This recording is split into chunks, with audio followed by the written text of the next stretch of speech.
country. You, Excellency Raila Odinga, first for your answer. 4 minutes, sir.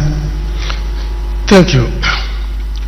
Africa is, of course, the least developed continent by comparison. Look at economic statistics. But this is because there are historical reasons why Africa is where it is today.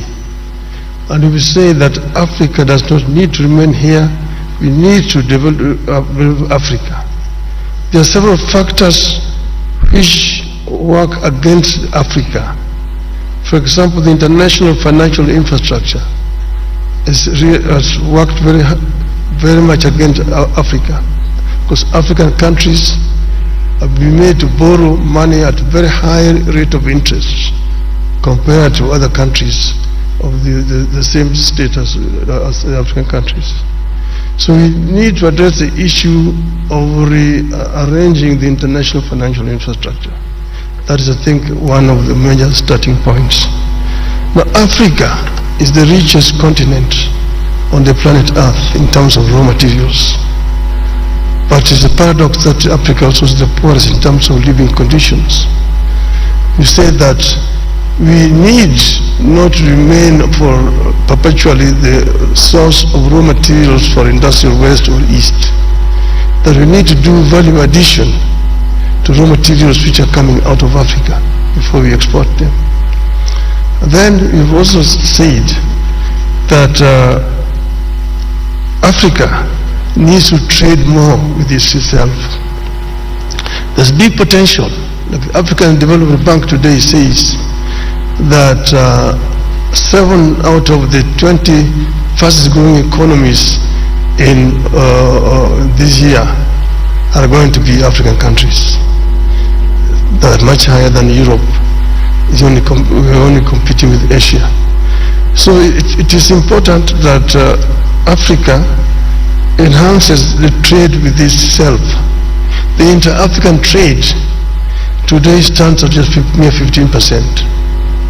Now we have the African Free Trade Area organization that was launched now 3 years ago, but not much has been achieved.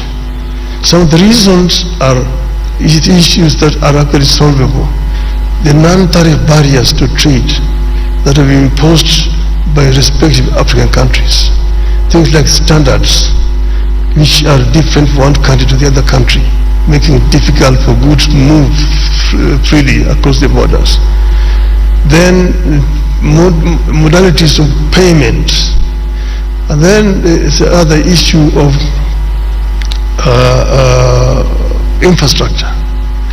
I worked for 5 years as the African Union High Representative on Infrastructure Development. And here is another problem, because goods cannot move freely because of lack of adequate infrastructure within the continent. Kenya exported tea to Ghana, and it took 3 months of tea to travel from Kenya to Ghana. We have major infrastructure projects, the high-speed continental railway, the inter-African highways, Cape to Cairo, Tunis to Cape, Dakar to Djibouti, Dakar, Lagos, Mombasa, and so on and so forth. All these need to be developed. Energy is another factor. Energy is too expensive, but we can reduce the cost of energy and go green in the continent. Thank you so much, Excellency. Candidate from Kenya, et à présent, mesdames et messieurs. And now, ladies and gentlemen, the response from His Excellency, the candidate.